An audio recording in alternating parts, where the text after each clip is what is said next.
월말 김어준의 김어준입니다. 고전 중증 비행물체 이광수 교수님 안녕하십니까? 안녕하십니까. UFO 유광수입니다. 오늘도 실합니까? 실합니다. 오늘도 실하고요. 드디어 우리가 박지원을 합니다. 연암 박지원. 연암 박지원. 그 유명한. 이 박지원 아저씨를 모르는 사람은 아무도 없어요. 들어는 봤어. 최근에 국정원장도 있어요.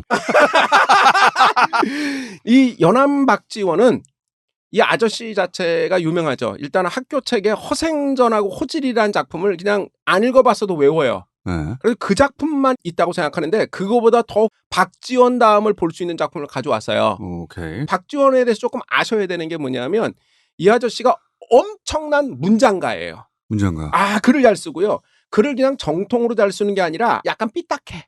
그래서 이런저런 실험을 굉장히 많이 했어요. 그래서 이제 글의 문체가 조금 이상하다. 그래서 당시의 기득권층들이었던 양반들이 박지원을 못 잡아먹어 날린 거예요.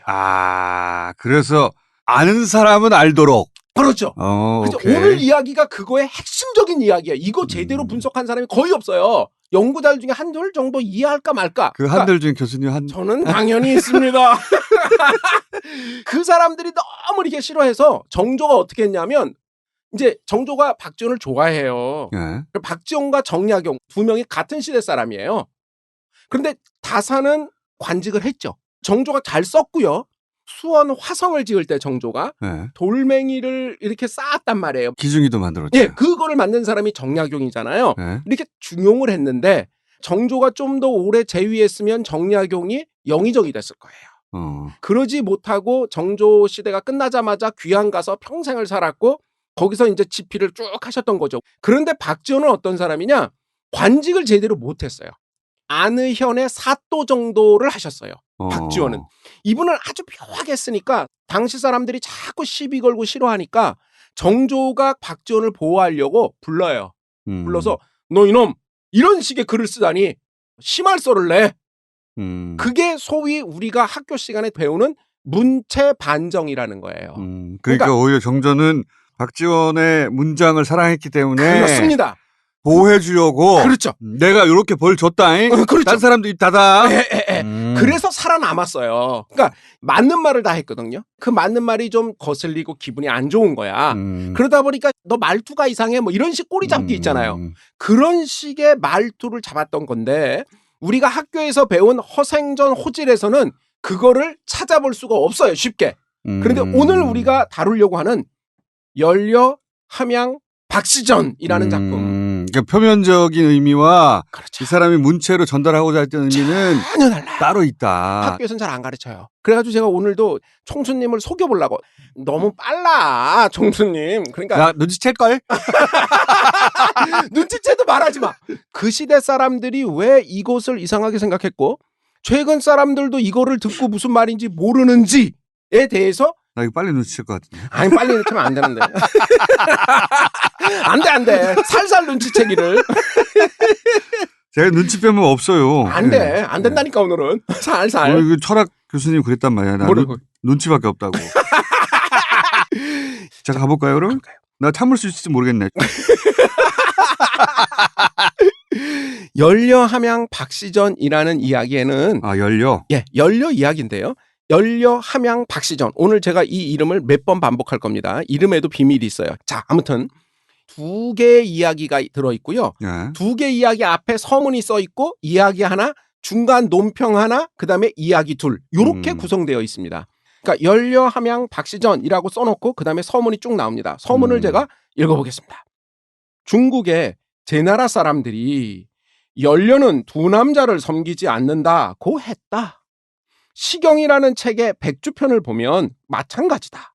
그런데 우리나라 법전에는 다시 시집간 여자의 자손은 양반 사족 신분만 임용하는 문무관에 임명하지 않는다라는 규정이 있다.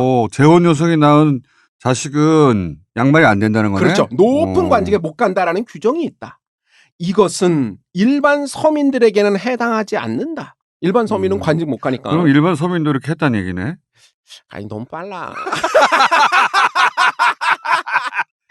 자, 이제 계속. 왜 일반 서민들이 이걸 따라 이런 얘기구나. 그렇지.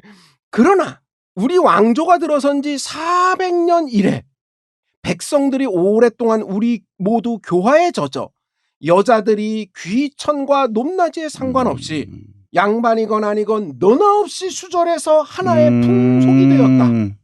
옛날에 연료라는 것에 지금의 과부들이 모두 해당된다. 시골의 젊은 아가씨나 평민들의 젊은 과부들은 자손들의 벼슬길이 맡길 것도 없는데 과부로 평생 늙거나 심하면 자살을 한다. 물과 불에 몸을 던지고 독을 마시고 끈으로 목을 조른다. 그러면서 마치 극락을 밟는 것으로 여긴다. 정말 모질고 지나치다. 이거 주제가 다 나왔네. 그렇죠.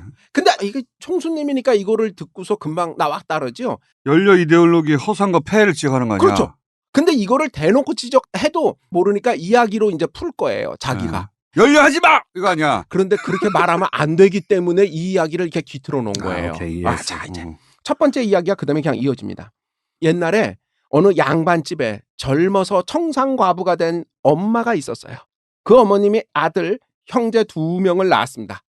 2명이 다 높은 벼슬을 하고 있었어요.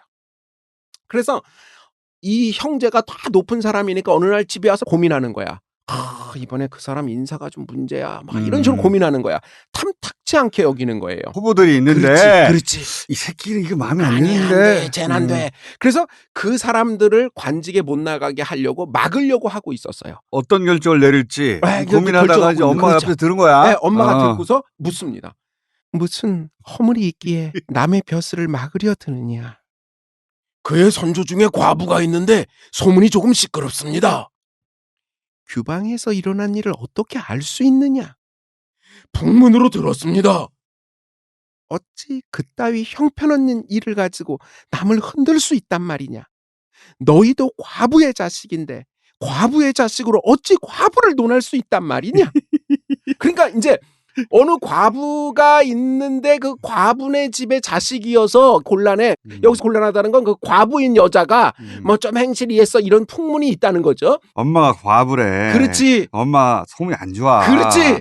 이거 인사해야 되나 말아야 되나? 그랬더니 엄마가 하는 말씀이 뭐냐면 너희도 과부의 아들인데 어떻게 그럴 수 있냐라고 하고 끝난 게 아니라 그리고서 갑자기 품에서 동전 하나를 싹 꺼내줍니다. 동전 상평통보 뭐 이런 거 있잖아요. 엽전 구멍 뚫린 거. 네. 엽전 하나를 쓱 꺼내주면서 딱 건네줍니다. 그러면서 말합니다. 이 엽전에 테두리가 있느냐? 없습니다. 그럼 새겨진 글자가 있느냐? 없는데요. 동그랗게 된 겉하고 이 글자가 새겨진 것까지가 사라질 정도로 달아져 있는 거예요. 그런 엽전 하나를 주는 거야. 주주한 엽전이 다 달았어. 그러더니 그 어머님이 가슴이 푹 받쳐서 눈물을 흘리면서 엽전에 얽힌 이야기를 들려줍니다. 이거 흥미로운데. 네. 이게 바로 내 애미가 죽음을 참게 한 부적이다. 이 엽전을 20년 동안 문질러서 다 달아 없어진 것이다. 문질러? 사람의 혈기란 음양에 뿌리를 두었고 정욕은 혈기에 심어져 있다.